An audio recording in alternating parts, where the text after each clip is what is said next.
Welcome to New Thinking for a New World, a Telberg Foundation podcast. I am Alan Stoga, your host. Each week, I bring you conversations with people who think differently about the great issues that are shaping our world. Geopolitics, disruptive tech, mass migration, the changing climate, culture wars, all of it is grist for our mill. I hope you enjoy listening. I also hope you will let me know what you think and that you join the conversation at telbergfoundation.org. And now for today's episode of New Thinking for a New World. The Greek classics are timeless because they provide insights into our souls, into how we think and why we do what we do.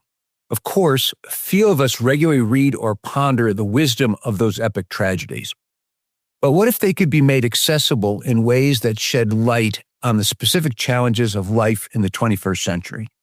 The results could be amazing, healing, entertaining, educational, partly by stripping away what we think is so special about our time, focusing instead on what makes us human. I'm not trying to wax poetic because I'm a lousy poet. Rather, I'm trying to describe the genius of what theater of war, Bryan Doerries, and a host of actors have been doing with global audiences over the past 16 years. 6 months ago, I recorded this podcast with Bryan, who co-founded Theater of War and serves today as its artistic director. We shared again in recognition that Bryan Doerries has recently been selected as a winner of the Telberg SNF Eliason Global Leadership Prize. The jury honored him for creating brave spaces where art, empathy, and dialogue aim to restore human connection, reimagining the role of culture in public life. Listen, and I hope you will agree. Welcome, Bryan. Thank you so much, Alan.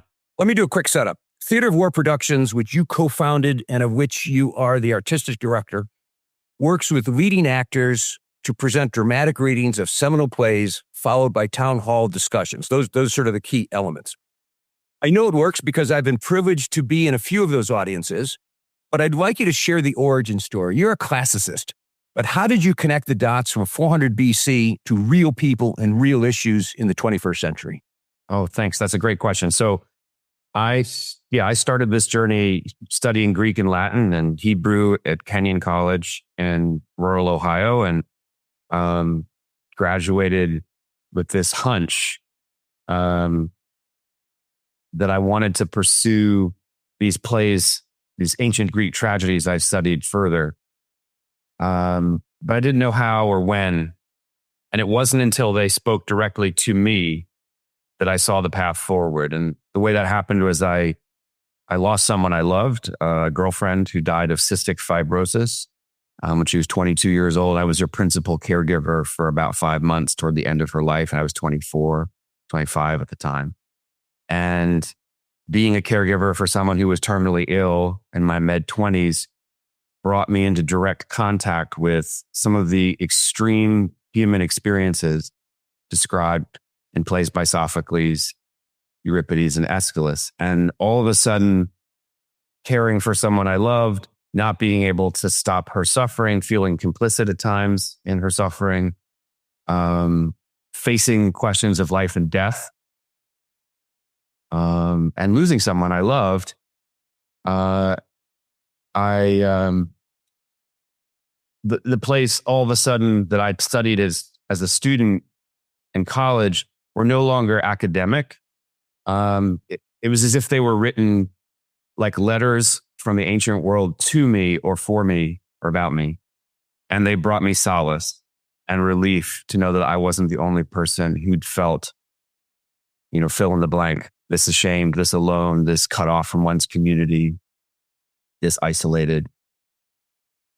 And I got this hunch, this sort of desire and hunch that maybe if I put these ancient plays in front of other people who'd lived through these extreme human experiences that we all get the chance to experience at some point over the course of our lives, that they could bring relief and solace and hope and connection to those people as well. So that's how it all started. And the short version is I started directing readings of my own translations of ancient Greek plays in hospitals in New York City.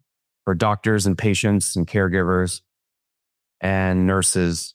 And what I saw in those exchanges with those audiences in hospitals is that although I translated the plays from Greek and thought I was pretty clever in doing so, the audience with something at stake, the audience with skin in the game, the audience who'd lived these extreme human experiences knew more than I did about the play. But they knew more about the play through their own experiences. They didn't did. know the play, they knew the experience. They never heard of the play, but they knew more about the play than I did. And I say that not with hyperbole or exaggeration. That was the principal observation and lesson for me that started this journey, which is a question. What new things are possible when we approach audiences who may or may not be formally educated with reverence and humility for what they might know by virtue of their own life experiences that we don't know, that no amount of training or academic learning could ever afford or extend. And so that's what led me on this ecstatic journey from first to hospitals, then to the military bases, and from military bases to prisons, and prisons to homeless shelters, and the list goes on and on. Natural disasters, racialized police violence, domestic violence, gun violence, rival gang territories, you name it, in search of audiences with something at stake for whom the words of these ancient plays were not academic. And they weren't to be consumed either. They weren't cultural. They were direct. And the other thing I came to see and understand over this last 18 years is that sometimes formal education can be an impediment to the direct, efficacious experience of a story. So that's been the, so it's not so much for me what these plays can teach audiences. That was sort of how I started. It was sort of a didactic notion of how culture worked. It's become, and it was immediately in that hospital auditorium, what audiences with something at stake can reveal about these plays, but also about what it means to be human that hasn't changed over thousands of years.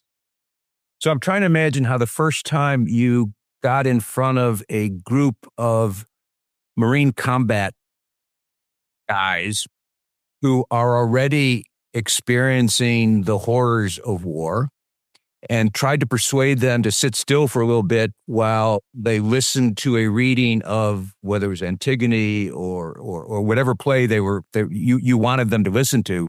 I suspect it required some officers saying, you're going to sit in these seats. But the first question is, how do you get him in the room? And then what happened in that room, whenever that first room was? Well, part of the origin story of the work and the project Theater of War, which is our first project, really, and the namesake of the company, our military project, is that my girlfriend died on March 20th, 2003, which was the night we invaded Iraq. And I remember listening on the radio to the invasion and thinking, these two things are happening and they're not related, but in some deep level, they feel connected. I had protested in the streets against the invasion of Iraq and felt very ineffective in having done so. But when stories started to come back, and the main one was in the Washington Post in 2007, the Walter Reed scandal, when that broke, where our nation's flagship military medical facility was seen to be offering substandard care, black mold in the ceilings, leaking, faucets, just retrograde conditions for veterans returning from the wars in Iraq and Afghanistan. I just felt like no matter how I felt about the invasion or our foreign policy decisions, I couldn't sit on my hands and watch the United States criminalize its own volunteer military class, or treat them the way that Vietnam veterans had been treated. And so all I had was Greek and Latin and these plays about the Trojan War that I had this hunch, having come out of these hospital readings that I was mentioning to you, might speak to military audiences because they described warriors struggling under the weight of their service to maintain their dignity and honor in really extreme conditions after losing friends and loved ones, after being betrayed by their own commanding officers, And I had this thought that maybe this hunch, this formless hunch, as the great director Peter Brook used to say, if I could put these ancient war plays in front of contemporary warriors, something would happen. I didn't know what it was. I didn't know a single person active duty in the military when I had this idea. So to answer your question, it took a year and a half to get an audience of Marines to watch. And it took me sitting in a lot of smoke-filled rooms, drinking stale coffee, listening to veterans tell their stories for me to begin to even understand their language, which I didn't know how to speak. But that also informed my translation, because one of the questions I'm asking as a translator and a director is, for whom are we telling the story? And that informs all of the sort of artistic choices that are being made. This is a theater where the audience is the teacher, where the audience is the master, not the other way around. So anyway, the short version of that is that I through reading the New York Times, discovered there was a Navy psychiatrist named William P. Nash, who was quoted in the New York Times in a story about violence returning to our shores from the wars in Iraq and Afghanistan, the form of veterans killing other people on our shores and also taking their own lives. Nash said, I begin every conversation I have about combat stress with Marines, with the ancient story of Sophocles' Ajax. And so I just wrote and speed dialed until I could get Nash. And 24 hours later, he said, I don't know about getting you onto a military base, but how about 400 Marines in a Hyatt ballroom in San Diego at a conference on combat stress? So the answer to your question is they were already going to be at this conference, and they had a choice between free tickets to a San Diego's Padres game that night at this conference or watching a Greek play and talking about their feelings. And I don't know, we had a government sort of per diem bar and sort of buffet in the back of the room. So there was like a meal included that was paid for the conference. And we had several actors that people might have known, David Strathairn and Jesse Eisenberg, and an Iraqi-American actress named Heather Raffo and Bill Camp. And we didn't know what was going to happen, but I just wanted to clarify something about the level of attention I saw in the room. I don't think it was mandatory for them to be there because they could have been in a sporting event. And what I saw at that first military performance is something I'll never forget, which is here we are from New York performing in San Diego for an audience of Marines and their spouses. The Marines have just returned from war within weeks of this event. It's August of 2008. And it's seen as a career-ending gesture in the military to raise your hand and say, I'm struggling with an invisible wound. And we start performing these scenes from Sophocles' Ajax and Philoctetes, these two relatively obscure Greek plays about the Trojan War. And not only are they listening, but they're leaning forward in their seats. Some are wiping away tears. Some are like looking through their fingers. Some are holding their heads in their hands. And they are staring at the actors with a level of intention and attention and consciousness that I have never seen in the commercial or nonprofit theater, ever, before or since. Which told you it worked. Well, I didn't know if it was right. I didn't know what it was. Were they being polite? I didn't know anyone in this culture. Marines aren't polite. Marines don't have a polite button. After it was over, they gave us a standing ovation. I thought, that maybe they're just, glad that we're trying to do something for them, or, it's a night out or whatever. And we scheduled a 45-minute discussion after the performance. And I asked the question I often ask audiences, what resonated with you? And the discussion had to be cut off more than 3 hours later. And we heard from dozens and dozens of Marines from every rank. This is really important to me to convey, because what also happened that night, what I saw for the first time, is that a powerful performance of an emotionally charged text can briefly dissolve the hierarchy in the room. And if the currency in the conversation isn't power or money or education or access or privilege, but it's lived experience, well, then the Lance Corporal has as important a thing to offer, if not more, than the general. And we heard from the Lance Corporals and the command sergeant majors and the spouses and the, every rank. the captains and the majors and the generals' wives, and they quoted lines from memory from the play without notes, as if they'd known these ancient Greek plays their entire lives. And I couldn't figure. All I knew is I barely apprehended what was happening in the room. I could see something was happening. I could tell that I was privileged to be there to witness it. And yet I felt like maybe, I had disappeared. And that's the other thing I'll say about our work. If it really works, two things happen. One is it's a disappearing act. It's like we were never there. The community we've engaged all of a sudden starts talking about something they'd never been able to discuss in accordance with their own values on their own terms. And we've just started the dance. Like it just happens. And the other thing is, and this is also back to what I've said earlier, I know it's working when the least powerful person in the room is speaking. Well, let me pull on two threads. They're so important to what you do. One, you've talked about already, which is the discussion. This isn't about the performance or the it's about the discussion. That's right.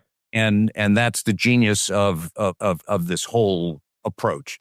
The other, though, is that you have both in that the situation you just described, but throughout the years, been able to attract world-class actors from the theater, from movies, from TV. And that degree of professionalism honors the audience. That's right. I think it's validating. It validates what you're doing. It gets people in the room, but it's even more than that. It makes it serious. How did you imagine you could get the Bill Camps and the Bill Murrays and the others to do this stuff? Well, I didn't. At first, I didn't. At first, I was just it wasn't any old actor, but I was pulling in actors who were my friends, who were not at the top of the game necessarily, either in terms of their abilities or their fame. That wasn't how it started. In the first few readings I was mentioning, even before these hospital readings, as I was starting to get the idea. But then someone came to me to one of my readings and they said, that was great. Let me give you a piece of advice. You should work with the best actors on the planet. You should not compromise on what you're doing in any way. So go for it. Go do that. So I didn't know how to go about doing that, but the first one was a cold call. I heard that David Strathairn, an actor who's, been with us for all 18 years, has done hundreds of events all over the world with us. I heard David's wife had worked with kids with autism and horses, and maybe had been a nurse at some point. And so I called the director I knew and said, could you give me David Strathairn's phone number? And I cold called David on his cell phone. And I said, I'm going to be doing these readings in hospitals. I understand your wife might have done this, this, or this. And I just thought maybe you might be interested in joining us. And of course he said yes. And then David did it, and he recommended Paul Giamatti, and Paul Giamatti did it, and he recommended his friend, and the list goes. Now we have over 250 actors, many of them Oscar, Tony, Emmy, BAFTA award-winning actors who all do this regularly. We don't work with agents or managers or just text. We don't contract them either, so they can pull out at the last minute. But then there's always the opportunity for someone just as great to step in and save the day. And it's become this community. And I'll say the short answer is, at first it was hard. Like it was just the awkwardness of asking people. But then it became iterative, like you said earlier. And then I think the core reason why we have so many who are so dedicated, so many great actors. I mean, short of working, I don't think it seems short. Like we're working with the Marlon Brandos and the Joanne Woodwards and the Paul Newmans of our day. We're working with the Sidney Poitiers. Like these are the best actors on the planet as far as I'm concerned. And not just here. We work with great actors in the Netherlands. We work with amazing actors in London. We just came back from doing Theatre of War with Damian Lewis in London last week or a week and a half ago. People want to do this. And the reason they want to do it, I would argue, there are two, is that it's very rare in their profession to feel like they're doing something that's actually of service with their craft.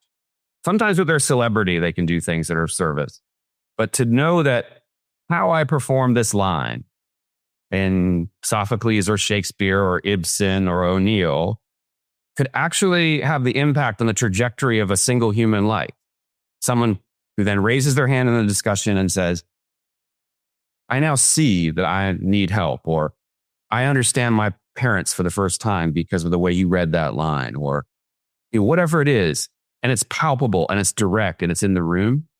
And if you told me 18 years ago, 19 years ago, that reading a play for an audience of people who have something at stake, who might be at risk in some way, could save lives, I'd say that sounds, self-congratulatory. It does still, but it's real. But it's true. But once the actors have a taste for doing something of service with their craft, I think, they don't give up working for Steven Spielberg, although some have actually passed on commercial work to do our projects because they report that it in some way works on them as well, that it's nutritious. It nurtures them. It gives them something that the business takes away. And that's how it works. What do War Lessons from Gaza, Rethinking Education, Peace in Ukraine and Visionary Leadership have in common? They are all themes from recent episodes of this podcast. Check out more episodes on tellbergfoundation.org or on a platform of your choice. I want to fast forward to Antigone and Ferguson. I had the privilege of watching a performance of it in Athens in 2017. And I know the backstory, but tell the story, because it is one of the most amazing things I've ever seen and consequential things I've ever experienced. How did you get the idea that after that horrible tragedy in 2014, that you could have a role to play in, not in solving, but in healing that community, which was obviously so badly rent? Well, Antigone and Ferguson as a project, which happened for us in 2016, so it's a good 8 years after starting this work, was the first time for Theater of War Productions where we didn't just swoop into a community with professional actors and perform a text to then start a conversation, which has its own value and merits. We did something new, and that is we brought the community into the performance alongside our professional actors. We've been doing a lot of work in Missouri over the years, and leading up to that, we've done work in their prison system with our project Prometheus in Prison and the state prisons in Missouri. We've been in the Children's Hospital in St. Louis doing end-of-life care performances and work with parents and nurses. And we've done work at Fort Leonard Wood, the military base, and one of the bases in Missouri. So we've been in Missouri quite a bit. And we did a project in Joplin, Missouri, where we did readings of the book of Job on the 1-year anniversary of the tornado in Joplin that leveled the city, with Paul Giamatti playing Job in a mega church for 2,500 fundamentalist Christians. And so the governor at the time, Jay Nixon, came to that performance. Someone from the governor's office who'd seen our work, who attended a Black church in St. Louis, knew the power of our model, and then reading a story that was written about us in Harper's Magazine was kind of inspired to reach out and said, I don't know what it is you could do, but I think I have the connections here in the faith community to help you do something in response to the death of Michael Brown and to the uprising and to the polarization of this community. And that was it. The question of polarization. We don't ask people to agree in our model. We just ask people to stay in the room and hear each other's interpretations of a story. And that's an act of mediation that has created a tent big enough to include members of a squad, Letitia James, Jumaane Williams, very far left politician, and then Republican mayors who performed in our projects, members of the Republican National Committee and MAGA stronghold in Ohio, all in the same group, like the full spectrum, gang members alongside climate activists, alongside deeply conservative people. And the reason, again, is that we're not asking people to agree. We're just asking people to hear each other's interpretations of the story. So the idea of Antigone Ferguson is, could we create a Greek chorus that could not preach to itself by design and use that as a model for bringing people together in a way that would facilitate dialogue? So for that Greek chorus, we set about to find people who wouldn't necessarily agree or whose wounds were still very fresh with regard to the death of Michael Brown. Michael Brown's friends, his teachers, members of the community around Normandy High School, which he attended, faith community members, Black Lives Matter activists, and then I think most critically, law enforcement from St. Louis, police officers who'd responded to the uprising.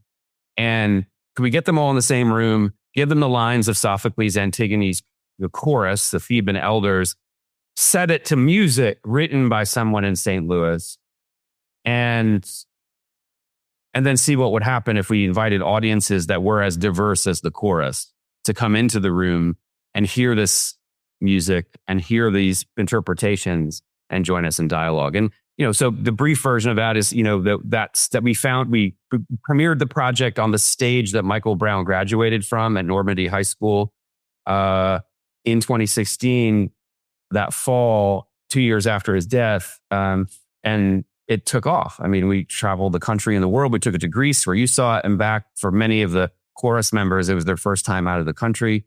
I was with Michael Brown's teacher, his drama teacher, when he stepped into the Theater of Dionysus in Greece for the first time, and how overwhelmed he was by being in that place. And we ran it off Broadway for 15 weeks here in New York City, in Harlem and Brooklyn, at a church that we, with the help of the Stavros Niarchos Foundation, commandeered for 10 weeks. And the project only iterated and grew. And now this model of the chorus that can't preach to itself by design has become standard in theater of war productions.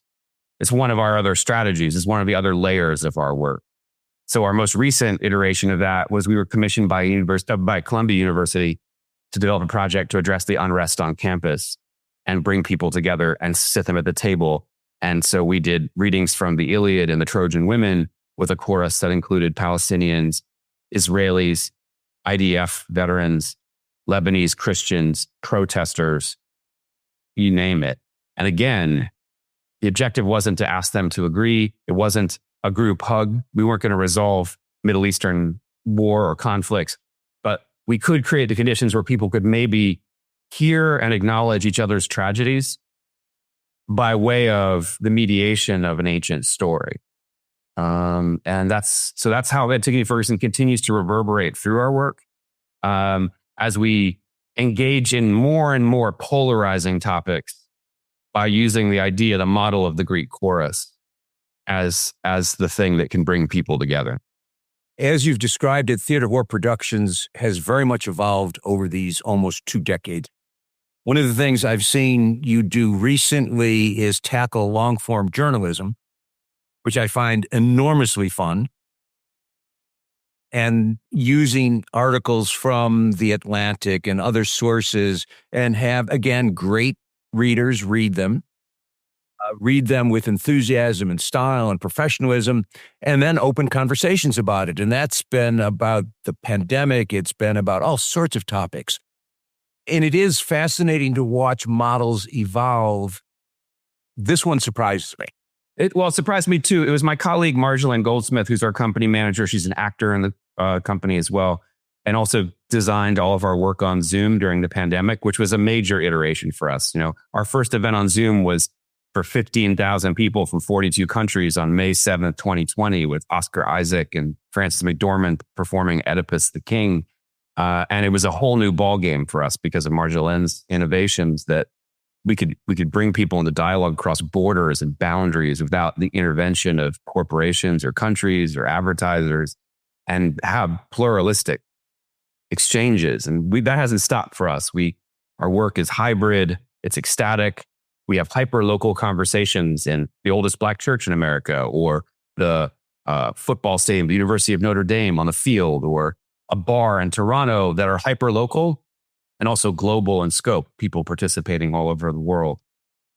But Marjolaine turned to me and said, we kept talking about like how most audio renderings of long-form journalism, and I would even argue audiobooks too, for the most part, either sound like AI or are AI.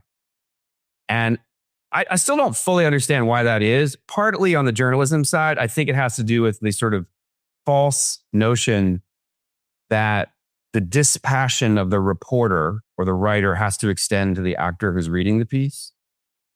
And what it does is it sort of negates the role the actor can play. The other thing is that I think we've become numb, inured, cut off from how we should be feeling about the news we consume every day. And it has something to do with the one-way direction of the media through which we consume it.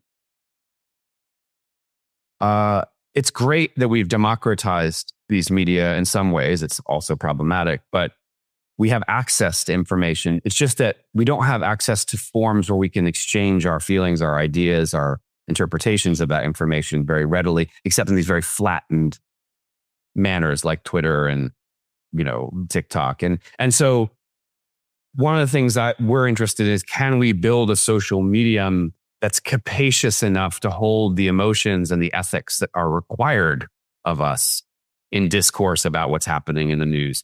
So we thought we'd partner with a radio station. And this is one experiment at WNYC. We went to WNYC in New York City, the largest NPR affiliate, and we said, we'd like to do readings of long form journalism. We got a grant from the Lori M. Tisch Illumination Fund and their Arts and Health Initiative. So the focus of these first 6 episodes is public health, very largely and broadly defined. And we partnered with the New Yorker, the Atlantic, and ProPublica, and we brought to bear our amazing actors. And by brought to bear, I mean, I really think there's a role for actors to play in helping us reawaken our emotions, whether we're talking about Sophocles or we're talking about the Atlantic. And it's not every line, because there's lots of reporting, for instance, in the Atlantic that's just data. But for example, our first performance in the series as an experiment was about the death of Jordan Neely, the individual experiencing homelessness on the F train who was killed by a Marine named Daniel Penny last year, who was recently acquitted. And the actor Chad Coleman was reading the lines of Jordan Neely. And what Jordan Neely said as he entered the F train was, "I need food." Well, as I'm reading, "I need food," it doesn't hit me in the gut. It impacts me, but it's not. But hearing Chad Coleman bring a kind of emotional valence, a kind of desperation to the reading of those 3 words, well, it changes the dynamics. And then the other thing is of how I'm receiving those words, but also in the company of others. What I like about radio and also about Zoom is the simultaneity of broadcasts, the idea that we're all watching and listening at the same time. What I really like about what we've done with Zoom, and thanks to Marjolaine, is that we can actually be in dialogue with each other. It's not a one-way stream. And radio is sort of the last vestiges of a broadcast medium with call-in, where the simultaneity of attention, of consciousness that can be generated when people are listening to a story and then calling into your show heightens the experience for all that are involved. So this has been an experiment for us. I was worried in the beginning. We were worried. One of our principal strategies is, I think Alan, has been distance. We do classical plays. We do texts from history. We're not saying to the audience, "This is you." We're asking the audience to reflect, well, what do you see of yourself in this distant thing, this culturally or temporally distant thing? Sometimes the greater the distance, the deeper the conversation goes. People don't feel accused of anything.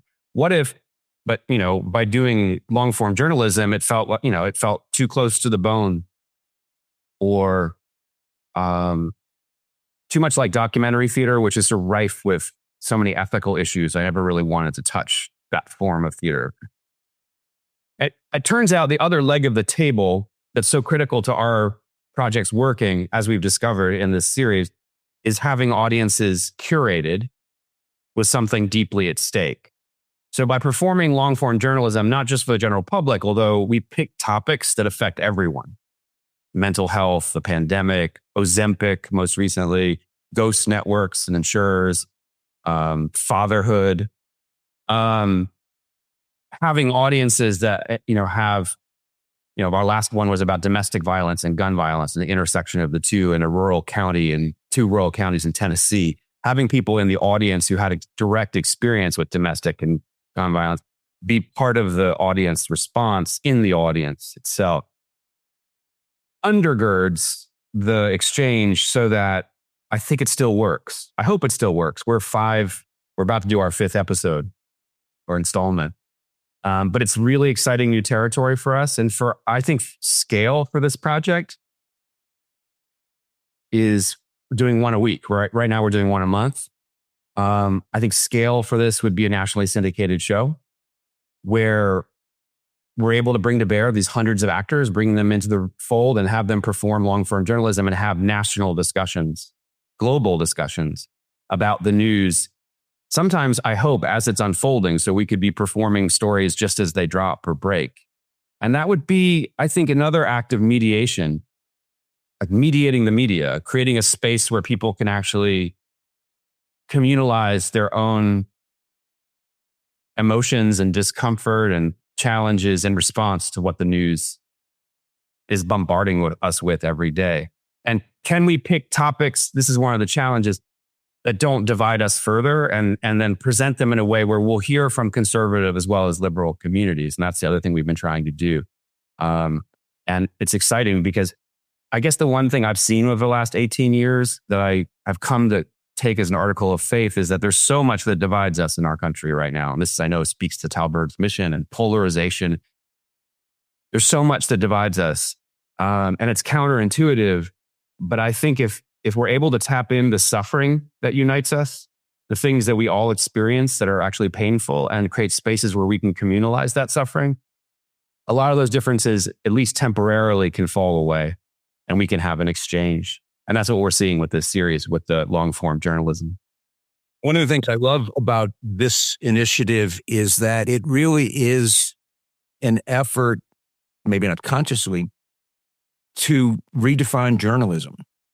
So much what happened in the 21st century has been the diminution of journalism, down to 160 characters or 250 characters, social media, TikTok, you mentioned.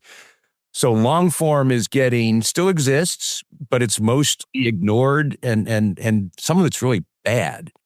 And what I think you're actually doing is trying to take it and say, oh, this is really important stuff, but it needs to be done differently in order to reach people who probably aren't reading The Atlantic regularly. I suspect almost no one in your audiences are subscribers. Yeah, on one hand, it's about exposing more people to this form and engaging them with it. And it definitely... But it's also about changing the form. It's about changing the form. I don't see what we're doing as journalism, but we have the writers in the room with us in the rehearsal process, which has been really exciting because when we reach ethical questions like, do we go for verisimilitude here, or do we make another choice in performance of this text? Or, was this said with emotion or removed? Or, but at the end of the day, this is a performance to provoke a discussion that uses journalism as the catalyst. It's not journalism itself, but I do think it has the potential to further democratize the form. And I think one of the ways is, and this, may or may not be appealing, but I think one of the things that's been really effective about our model over the last 18 years is that although we use text that people, no one's going to understand Sophocles, well, the reason people understand Sophocles is both because they've lived the experiences in Sophocles' plays, that we, intentionally going for those audiences, but it's also because we've decentered the written word as the catalyst for the discussion. It's about the affective experience of hearing the story perform. And if it's not about your ability to read or your interest or capacity to, whether it's read Sophocles or The Atlantic, but more just about the affective experience we can all have listening to a story performed in real time in front of us, well, then it democratizes the possibility of response and exchange. And there are people exploring, I've talked to companies who are exploring the idea of long form journalism existing only as audio in some instances, not as written text. And I think there's something compelling about that. I mean, obviously, I'm a voracious reader of all these magazines and Sophocles, and I'm an evangelist for the text.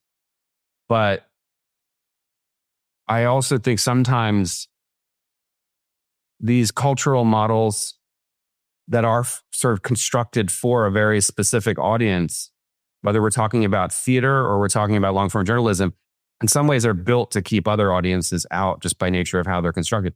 And there are ways we can democratize them. And it's not just about the didacticism of extending long form journalism to audiences that don't know about them. It's also about the power of, our last episode where we had people who'd done 30 years in prison talking about going back into the communities that they had harmed with gun violence and trying to change not just themselves, but the communities that they lived in. They'd never heard of ProPublica necessarily, but they illuminated something in the ProPublica article we read that was as essential as the article. And so creating media that are not one-way streams, but that move in multiple directions, I think changes the nature of journalism. It's already happening with these other media like TikTok and these other social media. There's this sort of meta commentary that's constantly occurring, but those mediums, as powerful as they are, I would argue, aren't capacious enough to hold the emotions and the complexity of the kind of exchange that we should be having. And that's why when I talk about Zoom, people look at me sideways because they're like, Zoom is where I go to have banal conversations with my family about things I wish I weren't talking about. Zoom is like this corporate communications tool that, it should be avoided, especially after the pandemic. But for me, Zoom and other media like Zoom intimate and suggest a medium that's yet to be born that could meet the needs of this deeply polarized, still fledgling, pluralistic, multiracial, multicultural democracy that's still trying to figure out if it's going to work or not, and desperately needs forms that can hold the emotions and the ethics in one space. Bryan, I've known you and your work for some time, and as you know, have been a great fan, even to the point that I try to steal some of your ideas. Thank you. But I've often wondered why more people aren't doing the voodoo you do. And the answer I've just realized as we've had this conversation is because you're damn good. You really have built something that is working, and it's working at a level that is in the true meaning of the word, fantastic. So thank you for this conversation. Thanks, Alan. I appreciate it. That's really nice of you to say. I wish that I don't think that what we're doing is rocket science. It's fantastic. I didn't say it was rocket science. But I think it's fantastic too, but I think anyone can do it. I don't mean to be glib about that. I just think it's a value proposition. Do you believe there's wisdom in the audience? Full stop. If you believe there's wisdom in every audience, then why are we turning off the lights and relegating it to silence every time? Or trying to legislate how it speaks and when?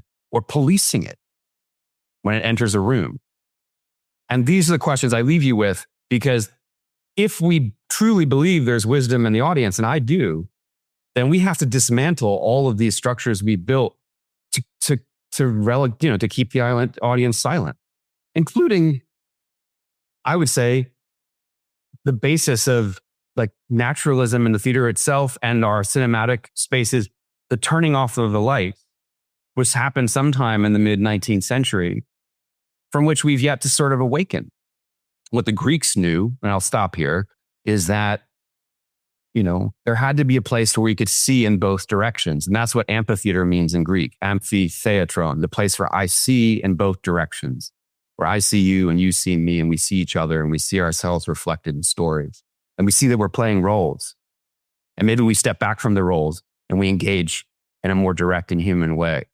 And I don't think we get there until we turn on the lights and invite people to be themselves. And on that note, thank you very much. Thanks, Alan. Thank you for listening to this episode of New Thinking for a New World. I'm Alan Stoga, podcast host, and I look forward to your joining our next conversation. Remember, tell us what you think at telbergfoundation.org.